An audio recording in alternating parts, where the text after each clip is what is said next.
kali ini kita akan membahas mengenai pengaruh revolusi industri Inggris di Asia. You say it's hard to tell just what I'm thinking. You think it's hard to see. Nah, di diskusi pertama ini aku gak sendirian loh. Aku ada teman-teman yang bisa membantu kita untuk saling bertukar pikiran dan juga diskusi banyak waktu. Halo. Kalian apa kabar nih? Baik. Tadi kesini nggak kesulitan kan? Enggak dong. Oh ya, untuk sebelum kita lanjut ke diskusi kita, aku akan memperkenalkan partner-partnerku dalam podcast kali ini. Yang di sebelahku ini, Halo, aku Desita Pujasyani dari Universitas Insanuddin Utomo. 어쩜 이렇게 시간이 안 가는지 정말 버스 안에서 going 이불 속에서 going 은 언제나 너에게 going. Halo, aku Helen C. Indiraja dari Universitas Insanuddin Utomo.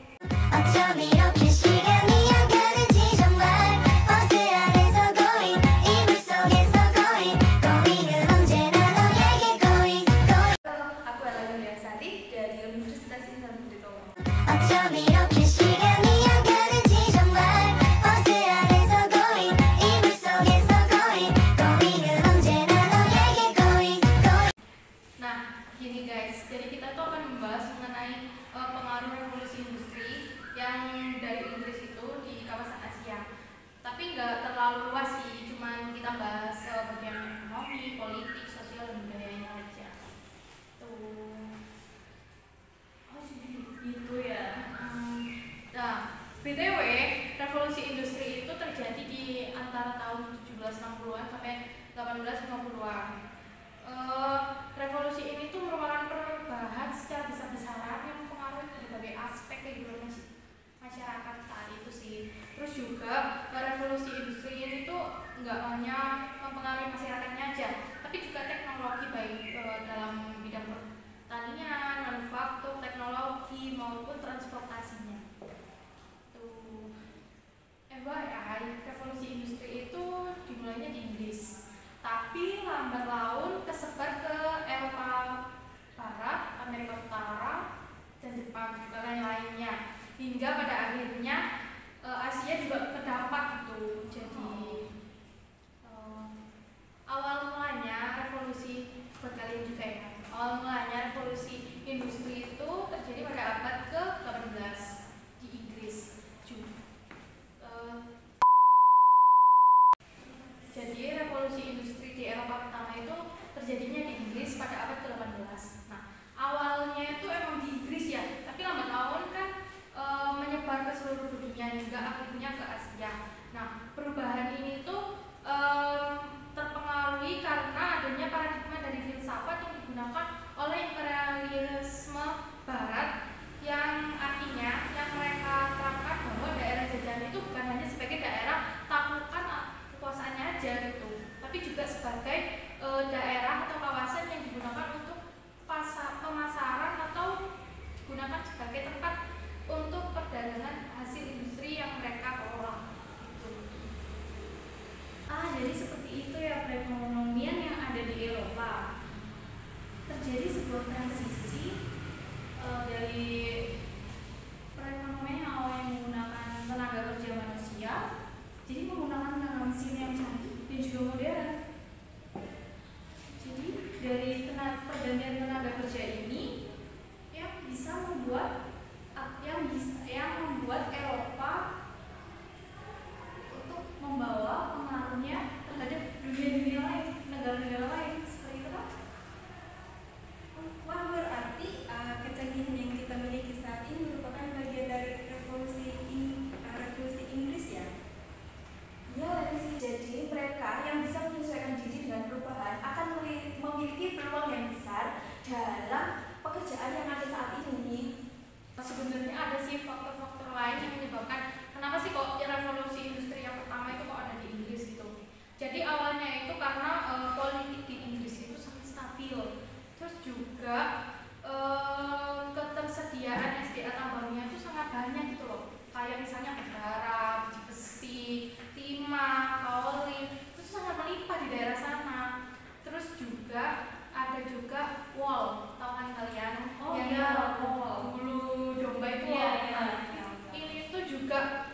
awal mula digunakannya diadakannya mesin wall gitu untuk kan kalau di Eropa itu dingin ya, dingin banget ya, kalian tahu ya apa iklim di sana, suhu di sana. Nah, itu juga jadi faktor kenapa kok mereka jadi negara yang negara pertama dengan revolusi industri yang sangat besar.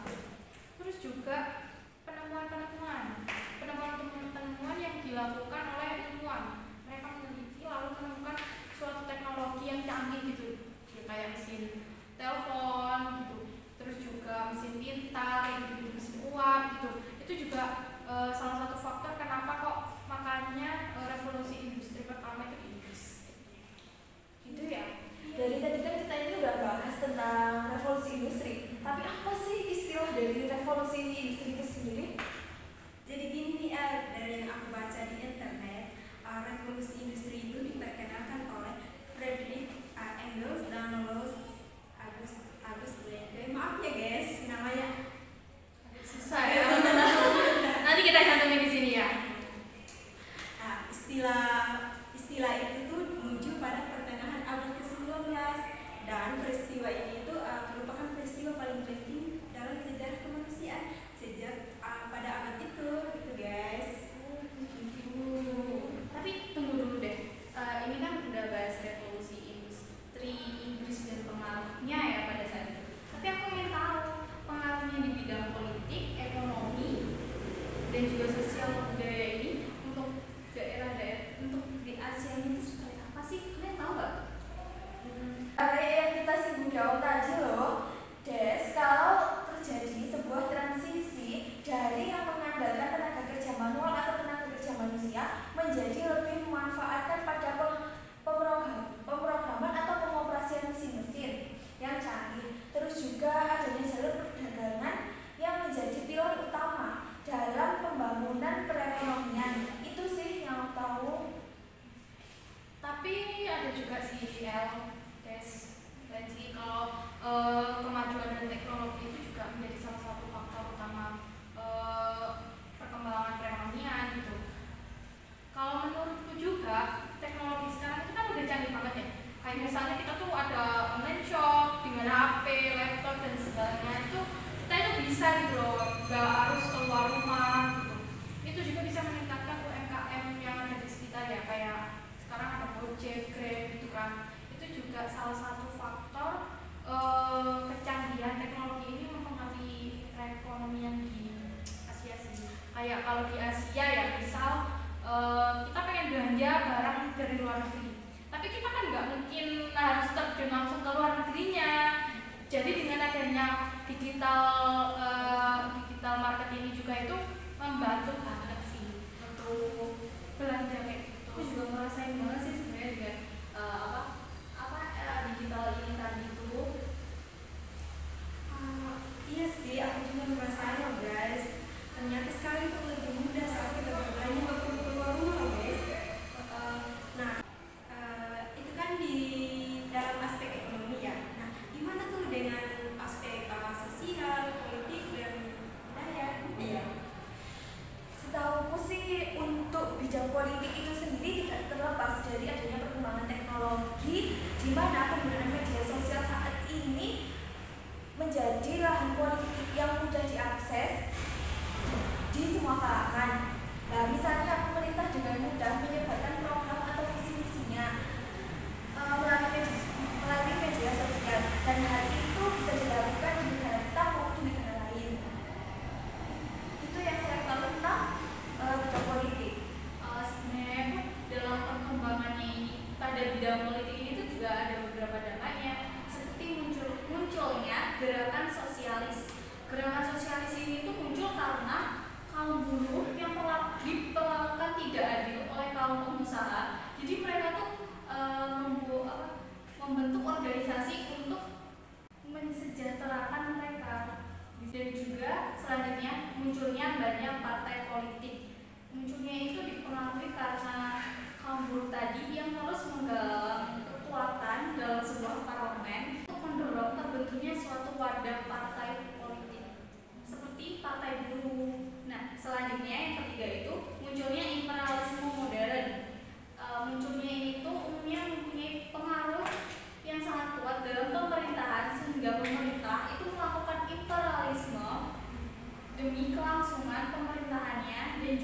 industrialisasinya seperti itu. Jadi banyak hal ya yang terdapat di politik ya. Oh, mungkin juga kerjasama politik bilateral itu juga Nah, iya, itu juga. dengan bebas itu. Kalau sosial sih ya mungkin lebih ke masyarakatnya sih. Kayak misalnya cara bersosialisasi nggak sih? Kayak kemarin kita kan pernah COVID. Iya. COVID itu kita kerja dari rumah, kuliah sekolah dari rumah, itu kan semua aktivitas dilakukan di rumah. Cara kita bersosialisasi adalah ya dengan mempergunakan atau perkembangan teknologi itu. Saking canggihnya sampai kita tuh bisa bertatap muka lewat HP aja, lewat Zoom, Meet, video call, WA itu lain-lain itu juga sih. Keren banget sih, kita benar-benar dipermudah dalam hal itu ya Pak. Ya, saking modernnya loh. Bayangin dalam mencari tugas juga gampang kan. Udah banget sih. Lalu bagaimana dengan sosial budayanya? Kalau untuk sosial budaya, tadi itu aku dapat di internet ya. Kalau dari internet itu Lihat coba dong. ini coba lihat deh kalau di internet itu contohnya dari Indonesia. Contohnya seperti Indonesia yang aktif dalam sebuah kebudayaan, acara kebudayaan. Oh, yang ASEAN kemarin itu enggak sih? Iya, acara kebudayaan ASEAN itu loh. Yang ACHG itu ya. Iya, ASEAN Culture Heritage. Itu tuh ngapain sih mereka di sana? Dalam acara ini tuh Indonesia menyumbangkan item berupa artefak dan juga sejarah pada acara itu. Keren banget ya, Indonesia juga ambil loh. Secara apa ya, kayak Indonesia tuh dipandang kadang sebelah mata, masih negara berkembang, masih negara bawahan gitu. Tapi ternyata peran Indonesia juga Luar biasa ya, itu keren banget guys. Keren banget sih. Terus juga aku pernah baca gitu di salah satu makalah lupa apa itu ada juga kayak budaya. Kayak misalnya ada pertukaran mahasiswa antar negara gitu guys. Jadi mereka itu ada di suatu apa kayak komunitas gitu. Jadi waktu pertukaran mahasiswa itu mengadakan acara di kampusnya. Kayak misalnya waktu itu siapa ya aku lupa itu dia mempersembahkan tarian khas Indonesia loh. Keren banget. Itu saat pertukaran mahasiswa itu kebanggaan sendiri sih. Cuman ya nggak cuma di Indonesia aja. Kayak misalnya waktu itu juga ada di Cina ke Amerika. Nah, itu juga ada. Mereka juga mempersembahkan, apalagi Cina terkenal kan sama kekentalan budayanya yang sangat-sangat etnis sekali sih. Kayak identitasnya itu bukan kelihatan gitu ya. Kayak gitu sih. Oh, jadi kayak yang lagi viral di media sosial itu nggak sih? Apa Yang sih? yang di TikTok itu yang apa penampilan penampilan budaya yang Korea, yang Indonesia menampilkan barangsai. Untuk pengaruh budaya sendiri tidak hanya yang tadi kita sebutkan saja nggak sih? Contohnya kayak misalnya sekarang kan perkembangan globalisasi sangat maju. Jadi budaya yang masuk kan banyak sekali seperti K-pop, terus Drama Korea juga, drama Thailand, Cina, jadi itu sangat mempengaruhi apa itu Gen Z saat ini gitu ya. Iya sih. Dan itu pun nggak di Indonesia nggak sih? Seluruh luar negeri itu juga kayak gitu. Kayak ada juga komunitas di Amerika kalau nggak salah ya, sama di Inggris itu ada komunitas wibu, anime itu juga ada loh.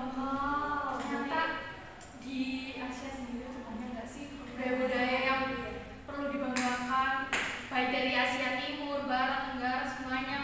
Kayak Bollywood juga ya kan, di India itu Asia Selatan kan, Iya. dan juga mempengaruhi seluruh dunia sih. Udah booming juga kan. Booming banget itu, bahkan udah dari lama ya. Keren sih, tapi kita sebagai remaja, sebagai Gen Z sebaiknya itu ya Juga bisa tahu lah batasan atau Bagaimana ya, bisa memilah dan memilih gitu sih guys. Ya gitu sih diskusi kita terlalu lama guys. Udah banyak banget ternyata yang kita bicara di sini. Saking banyaknya loh ini pengaruh-pengaruh terhadap dari berbagai aspek yang ada di Asia.